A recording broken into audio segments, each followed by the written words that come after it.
E recentemente você passou por um momento extremamente de mau gosto, que foi o que aconteceu com a entrevista com o Bruno, tá?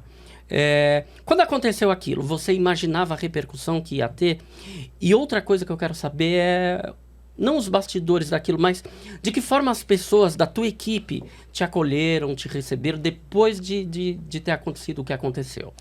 Então, é assim. Quando aconteceu isso, eu nunca pensei na minha vida que fosse acontecer.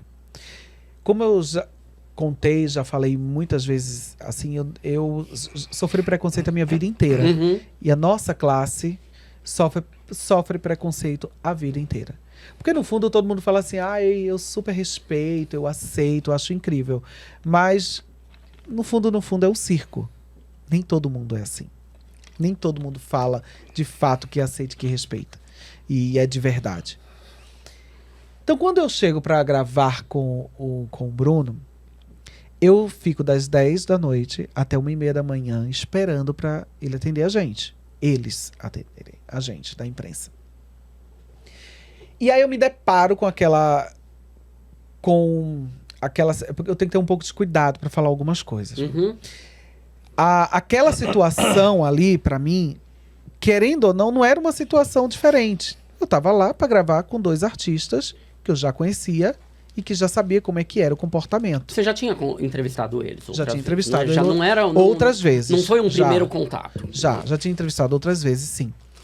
E aí eu me deparo com ele lá, com aquelas brincadeiras novamente, com essas brincadeiras. E aí foi exatamente essa cena. A gente entrou, tinha umas 20 pessoas dentro da sala, gente do digital do Vila, mais o pessoal da equipe deles.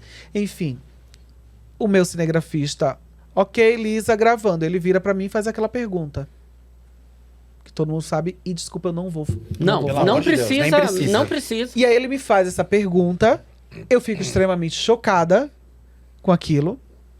Eu não acredito do que ele me perguntou, porque eu olho pra cara de todo mundo e tá todo mundo paralisado dentro daquele camarim. Você falou, ele faz novamente aquela brincadeira. Ele já tinha feito algum comentário em entrevistas anteriores? Esse tipo de pergunta, não.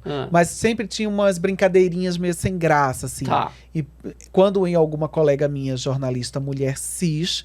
Porque eu não tenho problema nenhum em dizer que eu sou mulher trans. Eu sou uma mulher trans. Então, quando ia alguma mulher cis, ele tratava de uma forma. Brincava, mas a brincadeira tinha um limite. Quando era comigo, eu virava uma chacota. E eu não vou ser chacota de ninguém. Certo. Então, a brincadeira era diferente comigo. Sempre foi diferente. E aí, eu começo a ficar muito mal com aquela situação, depois daquela pergunta. Porque todo mundo fica estarrecido dentro daquele camarim. Todo mundo me olhando. Eu não sei o que eu perguntei depois pra ele. Não lembro da entrevista. Ainda consegui fazer 6 minutos de entrevista. Caraca. Porque assim, a tua feição na hora é muito claro como você, tipo, apaga. Assim, tipo, é um negócio que o teu olho fica perdido e você fica assim, tipo... É porque, gente, é porque assim, me trouxe a um lugar onde eu não gostaria de estar novamente. Eu sou muito grata ao Paulo, que é o meu marido, por isso que eu falo dele assim, porque ele me ajudou muito nessa questão de aceitar o meu corpo. O processo da transição dói muito porque a gente não aceita o nosso corpo, porque nós nascemos no corpo errado. Entende? A nossa cabeça é diferente. A nossa cabeça olha para aquele corpo que você não se identifica. Não é aquilo que você queria. Então, eu começo a ficar muito mal com aquela situação. E aí começa a voltar, ver uns gatilhos assim em mim. E aquilo eu vinha trabalhando com o Paulo sobre isso, tratamentos para isso. E aí ele destrói. Aí quando ele faz aquela pergunta, ele me destrói ali. Destrói ao ponto de você realmente ficar sem entender o porquê tá fazendo essa pergunta para mim. O porquê por que eu preciso ouvir isso novamente? Por que tem que tocar no ponto que me machuca tanto? Então, eu lembro que na entrevista eu falei, eu preciso pensar, calma, foi frações de segundos. Eu ainda começo a dar risada ali, pra tentar entender, e aí eu volto, tá, vamos começar. Tá, ok, voltei. E eu lembro de uma pergunta só que eu fiz para o Marrone, porque foi o que ficou na minha cabeça. Eu virei para o Marrone e perguntei, ele já te fez chorar? E o Marrone respondeu, sim, várias vezes. Então, assim, eu lembro só disso. Depois eu não lembro mais de nada. Não sei por que eu fiz essa pergunta pro Marrone. Porque eu acho que é porque eu tava com vontade de chorar. Ele já te fez, porque ele tá me fazendo. Né? Então eu tava muito. Eu fiquei muito mal naquela situação. Assim, você foi profissional num grau, assim. Porque a primeira coisa. Impressionante, de verdade. A primeira coisa que me veio na cabeça foi o seguinte: naquele momento, a primeira coisa que me veio na cabeça foi: o público não tem nada a ver com isso. Uhum. Eu preciso fazer o meu trabalho. O público não tem nada a ver com isso. Até eu levei uma chamada da minha diretora que falou: você tinha que ter parado ali naquela hora. Jamais eu iria brigar com você porque você não continuou fazendo a matéria. Você não tinha que ter continuado, você tinha que ter parado. Eu não quero que nunca mais isso se repita com você. Então, assim, a minha equipe foi muito maravilhosa do TV Fama e me abraçou mesmo, de verdade. Nossa, muito. Que quentinho no coração ter a diretora assim, né? A minha chefe, a minha diretora, a minha chefe de pauta, meus colegas falou, por que você continuou? E eu respondi, porque o público não tinha nada a ver com isso. Assim, eu consegui fazer 6 minutos de matéria. Eu fiquei impressionado do teu profissionalismo, de verdade. Eu fiquei impressionado. Sim. Porque assim, dá pra ver... Eu não consegui assistir tudo. Eu até peço perdão porque eu falei, vai que tem mais coisa? Não. Vai me dar um ódiozinho? Então eu falei, eu não vou nem ver mais. Não, a matéria não foi inclusive ao ar. Mas eu vi aquele trechinho do vídeo que, cara, assim, você dá uma apagada e realmente mostra um pouquinho de você começando a tentar rir. A tentar, tipo... a minha reação foi sorrir. Mas ali. Claramente você apagou, assim. Eu falei assim, meu Deus, que agonia. Assim, pra mandar a merda era 2 palitos. E você seguiu ainda, cara. Eu segui assim, porque o que acontece? Foram segundos, assim, da minha cabeça que fizeram voltar lá atrás. Voltar justamente nesse ponto. E que machuca muito. Uhum. Então, quando o Bruno me faz essa pergunta, nem ele mesmo sabia o quanto ele estava me machucando ali. Ele não sabia, ele não tinha noção disso. Mas ele tinha noção que ele estava me magoando. Ele tinha noção do que ele estava fazendo. Uhum. Ele tinha noção de que aquilo ele ia ferir. Que ele estava me fazendo de chacota. Isso ele tinha noção. Porque isso não se faz. Você não brinca com ninguém dessa forma. Eu não vou brincar com o outro por causa da identidade de gênero, da orientação do outro. Eu não brinco desse jeito com ninguém. Então, ali, ele me fez muito mal. O Bruno me fez muito mal naquele momento. E ele me liga, né?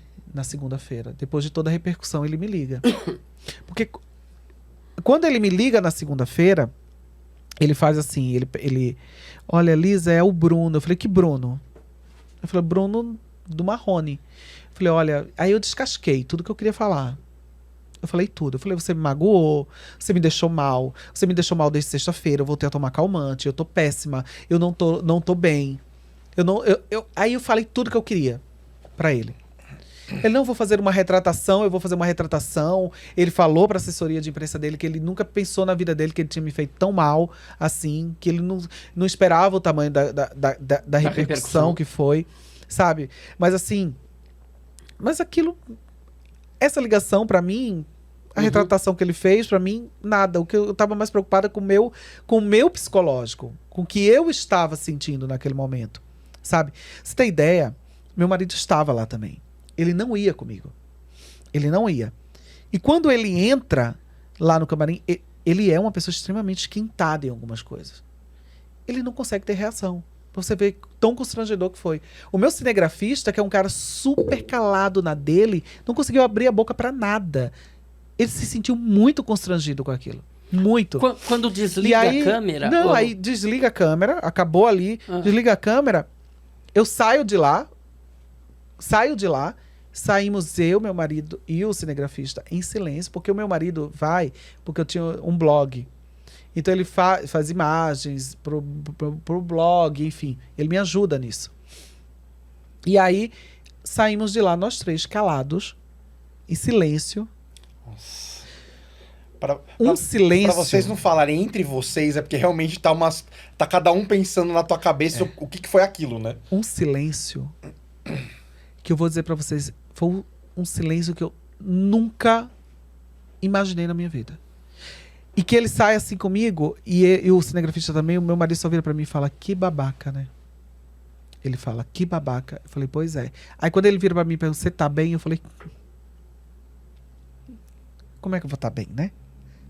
Não tem como você tá bem. DVD? Fala, Marcão.